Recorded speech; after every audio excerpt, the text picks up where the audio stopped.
Guys, as always, appreciate you guys' time covering our team and our kids, man, and they deserve it. So I appreciate you guys' time and getting over every Monday and traveling to our games and going through all of it. So appreciate you guys' time. Thank you, Jesus, for an opportunity to coach these guys, man, have an impact on them. We got 108 guys in this team that I know are going to be world changers and professional in something, some football, some in other things, and I'm excited for them in life, too, to learn from some of these moments. Obviously, proud of how our guys battled, man, really proud. Watched the game, got back really early Sunday morning and with some of the travel and what have you, but proud of how our guys battled. And we're going to talk about the game itself here more, but our guys did not flinch. They kept swinging the entire game, lost the game 17-7, need to execute better in certain situations, but they never flinched. Our sideline was connected.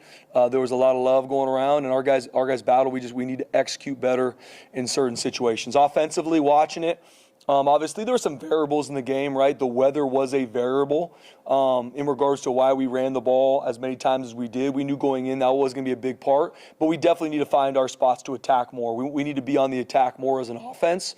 And looking at it, I know there's those spots. I had a really good talk with Nate and our offensive staff, and we see that too. Obviously, the weather early on in the game was coming down pretty good, but there were times in the game when it wasn't. Even when it is weather, we got to pick our spots. We are still going to run the football. That's a DNA part of our team, and we were able to do that in the game, whereas for 167 yards, whatever it is, but need to open it up more in certain situations and be on the attack with the ball in the air more consistently in that game. And then we got to make sure we had some critical penalties in the game. Weren't pre-snap, but critical penalties. Obviously, the one on 4th and 2, that probably was an explosive play that would have ended up probably going in for a score or at least 3 points. Ended up taking us out and had to punt the ball. So that really turned into a turnover in a game where the turnovers were 0. Right? We didn't have an edge, but we didn't lose the game in regards to turnovers, but we got to be on the attack. So some penalties hurt us, and we got to find a way to make sure we're on the attack more offensively. Defensively, we got to stop the run. I mean, they threw for 20 yards and beat us. That's 2 weeks in a row where a team in total has thrown for 50 yards and beat us. So we've had really good conversations looking at, wow, we got to adjust quicker to some of the run schemes that are coming at us. There was a power scheme that we didn't fit correctly, and they came back to it, and we didn't get it adjusted quick enough. And so that's on us as coaches to make sure that we adjust quickly to some of the stuff we're seeing. And then we had some missed tackles in that game. That it's something we got to continue to focus on, even with our guys beat up, banged up, just like everybody is in the country, that we got to tackle better. Special teams-wise, really a wash, special teams-wise, outside of missing a field goal at the end of the game to make it a one-score game. Well, I believe in Colton Boomer. We got to make that kick. Got to make that kick. That's a huge part of our team and making sure we get those points. And there's some other spots on special teams that we can be better. But really, if you look at it, overall, pretty much a wash, both sides. We got to make that kick, though. They made their field goal. We didn't make ours. So proud of how our guys battled. Wasn't by any means good enough, 17-7. Not good enough. Not good enough, and I take full responsibility, and everyone can have their opinion of what that means, but I really do. It breaks my heart because these kids care, they love this team, and they give their all in practice and for this team. Now, at 6-4, we got senior night on the blue, and it's going to be a sold-out crowd, and we got to protect the blue. That matters to us. We did not do it the last time we're on the blue, and that's really going to be my message. It's not about the next game. It's not about postseason. It's all focus is about senior night on the blue, and us learning from this past weekend, us learning from, okay, how can we be more explosive offensively? How can we do a better job stopping the run defensively? How can we make game-changing plays on special teams where we have not to this point? So that's really going to be our focus this week. Injury updates, Maddox is still going to be out. So he's doing better, but he's still going to be out. Hopefully we get Chris Marshall back. He's done a good job in rehab, and so hopefully we get him back practicing, and he'll be available. Jason Steele's going to be questionable. I don't see him being able to play, but he's done a really good job focused on his rehab and getting back ready to play. Sherrod Smith, hopefully we can get him back. He was close. He was really a game-time decision, so hopefully we get him back, and he can be rolling. Malachi Williams, our number 2 D-end, he's banged up. We'll see if we can get him back. That's really the quick update there. Amarion McCoy had a knee injury about 6 weeks ago and elected just to fight through it, battle through. I mean, he has to get his knee drained like twice a week because he's battling. It got tweaked again in the game on Saturday, so he's going to get surgery this week, and Amarion's going to be out for the season. It's a hard moment because he loves his team, and he's been absolutely battling But at this point, it got tweaked again, and he can't go out there and perform the way he knows he needs to and we need him to. And so he's going to get surgery and get it fixed. So he's going to be out there later this season. He's going to do a really good job making sure he helps lead this team because he's been battling, man. I'm so proud of that kid. I mean, the amount of times he has to live in the training room and get it drained and be right, that's because he loves his team. That's because he loves his team, and we're going to miss him, but he's going to do a really good job leading his team. That's really pretty much the injury updates. Talking about Colorado State, I mean, they're a good football team. Tyson Summers, their interim head coach, I've been in that spot before, and they haven't flinched. I mean, you see them and how they've been playing. They've been battling. I mean, you look at even what they're able to do. I mean, they beat up on Fresno 42 to whatever. They had New Mexico. That game's really theirs. They throw an interception late. They lose, I think it was 20-17. So it's a good football team. And so we're gonna focus on them and focus on the schematics they present so we can be on the attack. But we're doubling down on us, making sure that we learn, we grow, and our best football team shows up on Saturday night. Offensively, what they do, they got a really, really good group of offensive linemen, really long, really athletic. They really get you moving lateral, and they create explosive plays. They got a slew of running backs that do a good job. They really play with 20 and 25, do a good job. Quarterback-wise, they played really two. They played number 7. They played number 3. They're kind of back and forth a little bit with their quarterbacks. I think we're probably going to see more of number 3. He really played a little bit more last Saturday against New Mexico. He threw for a bunch of yards. So we'll see who we get. We'll plan for both of them. Receiving core solid. Tight ends do a good job. They put you in a lot of conflict. They do a lot of different formations, and they do a good job offensively. Defensively, they're a little bit different. And obviously Tyson Summers has done a really good job there defensively. They put you in a lot of different conflict with their fronts. They stem and move out of their fronts. They get in a lot of different odd front structures. They'll play in some 2-5s and a 0. They'll move to it with different personnel. They got good coverage adjustments, and their guys play really, really hard. Their back end can run. Their linebackers are really savvy with some of the run fits they put them in, and they play really hard. They do a good job creating takeaways. So we got our work cut out for us. It's going to be all about us learning, growing, and being our best. So with that, I can open up for questions. When you go back and look at the play calling and you say a lot of it's the weather, how much of it is the weather and how much of it is it not wanting to throw too much on a quarterback who maybe doesn't have quite the experience? Yeah, I just think there are variables. That's why I use the word variable. I'm not saying, like, the weather was just a variable in the game, right? Having Max is just a variable, but we believe in him. We believe in Max. We did not put him in situations to attack downfield enough, and that's on us as coaches. And looking at it after the game, like I said, when I talked post-game, I had to go watch the film to make sure, and after watching it a lot and making sure me and our offensive coach on the same page, we had more opportunities to attack downfield, more opportunities to get the ball in the perimeter, more opportunities to give our playmakers the ball in space, and we didn't. So we got to make sure we do a better job of that going forward. We're still going to run the football, but we got to do a better job opening it up. Max this week, or is We are. Yep, it's going to be Max. We believe in Max. And we obviously he's got to have a really good week of practice. He's got to continue to grow and perform in practice. We put a premium on practice performance. But I believe in Max, and we got to make sure we give him opportunities to attack more. So when that mentality to attack on the offense doesn't happen in the middle of a game, what happens? What's the breakdowns there? Yeah, first off, we got to do a really good job as coaches, Prater. We got to make sure, the 4 games we've lost, and this is not just on our offense, but just now that we're speaking offensively, we've scored 7 points, and we've been shut out in the second half in all of our losses.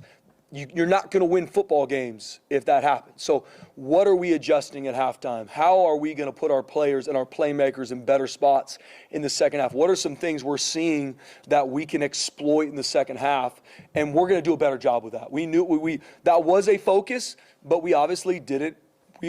We're performance-based. We didn't perform the way we needed to, so us as coaches got to do a better job, Prater, so that in a second half, we have better answers. We can be on the attack more, and especially in the second half of this game, the weather really cleared up, especially sort of the second half of the third quarter, especially in the fourth. It was better, and so we got to pick our spots to make sure we can attack, still run the football, but we got to make sure that we can attack downfield, because when you don't, you're going against a box defensively that's really, you don't got enough numbers, right? Especially with a quarterback that is not a +1 run threat.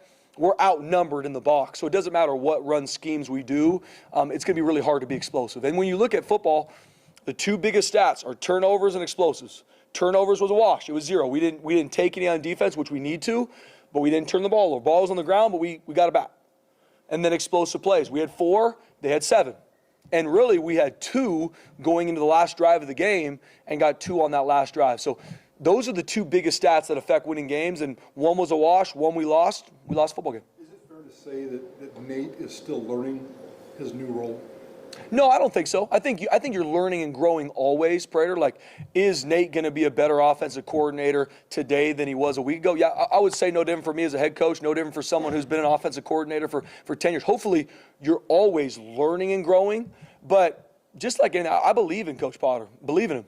I know who he is as a coach. I know how he sees the game. I know he pours in our players. I know he's got answers. Now, are we performing to the level we need to offensively? Absolutely not. But for me, I don't directly go to, you can't do it, or you're not good enough. I think to me, that's a very average leader, that the second maybe a player doesn't play well in a game, all of a sudden you just write them off, or is there something you're missing? Is there ways that I got to support Nate more? Are we getting enough, are we having enough conversations throughout the week? Are we putting our players in good spots? And it's holistic.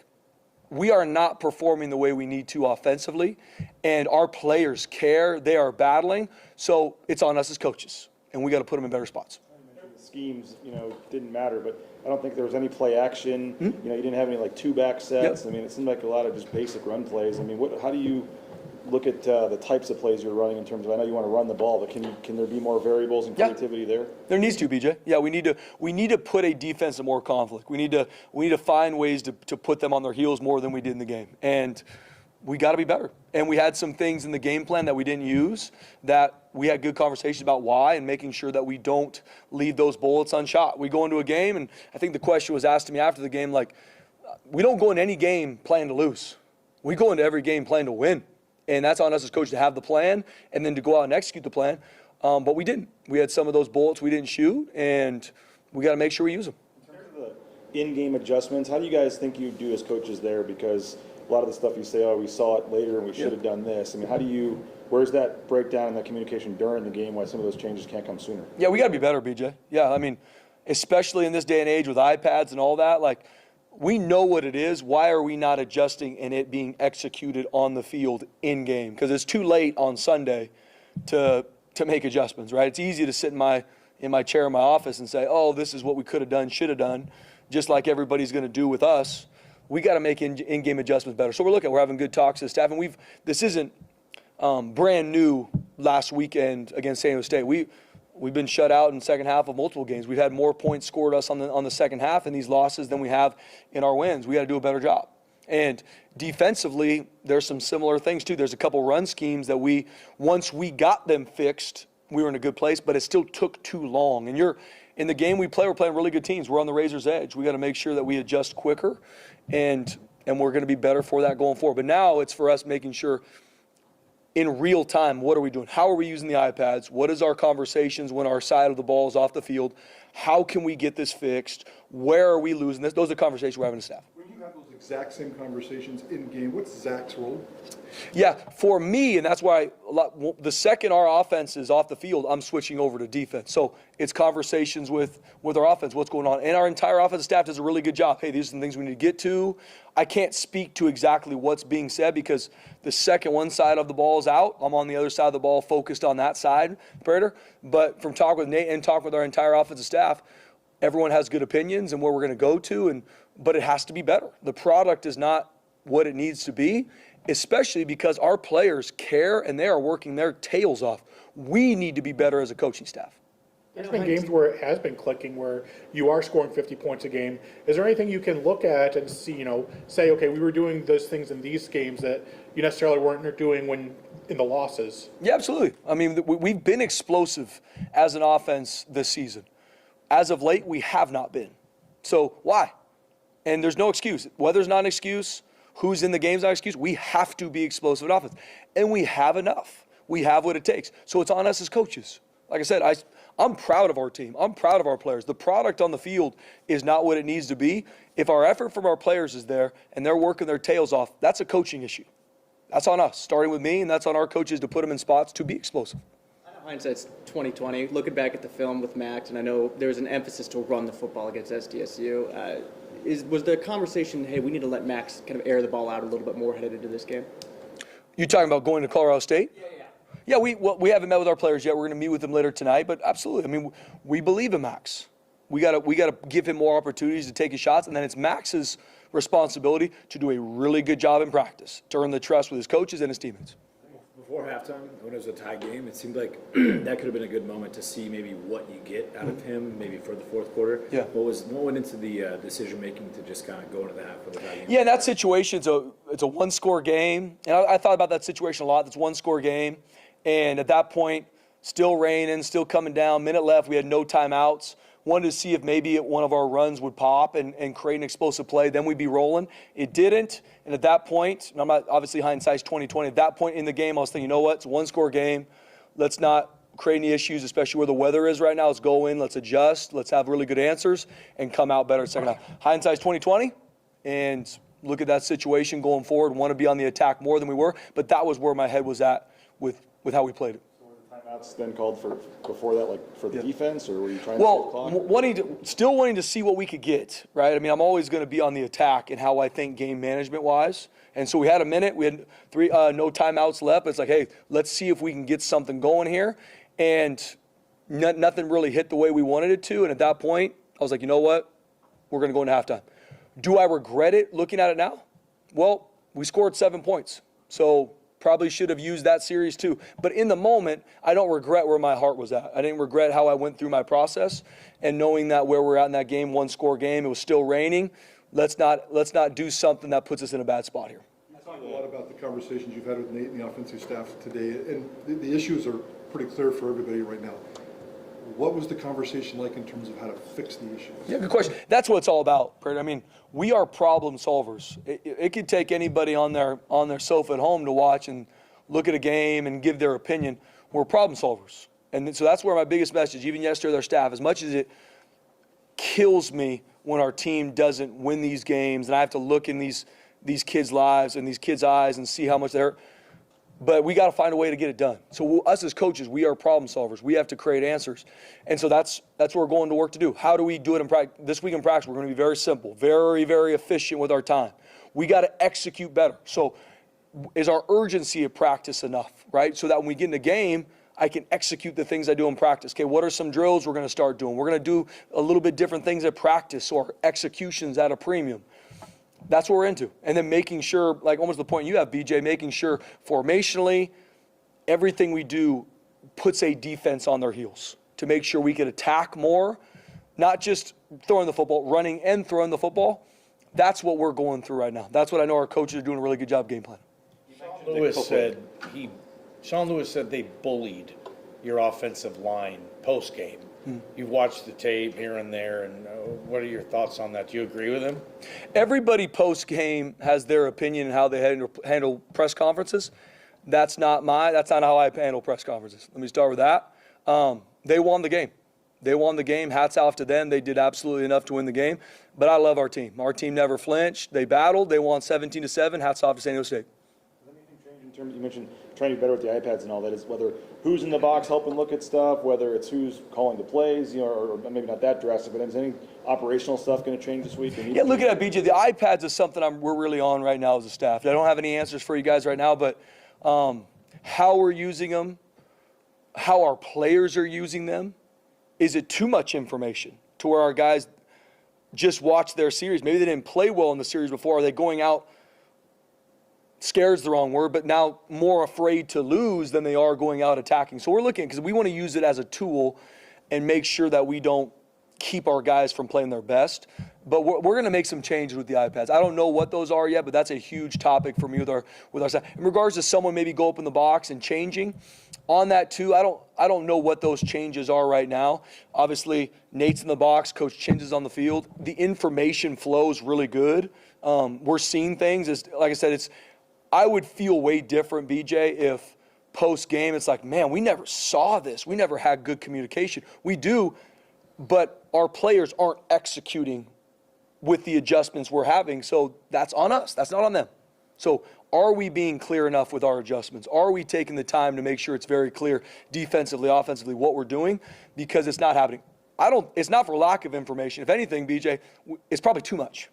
It's probably too much. We got to simplify to make sure, hey, this is the one thing for my position group or side of the ball that next series is a non-negotiable we have to get done. That's where we got to be better. It's not for lack of information. He says a few things ago, Spencer, you know, once the defense goes out on the field, you kind of switch your attention.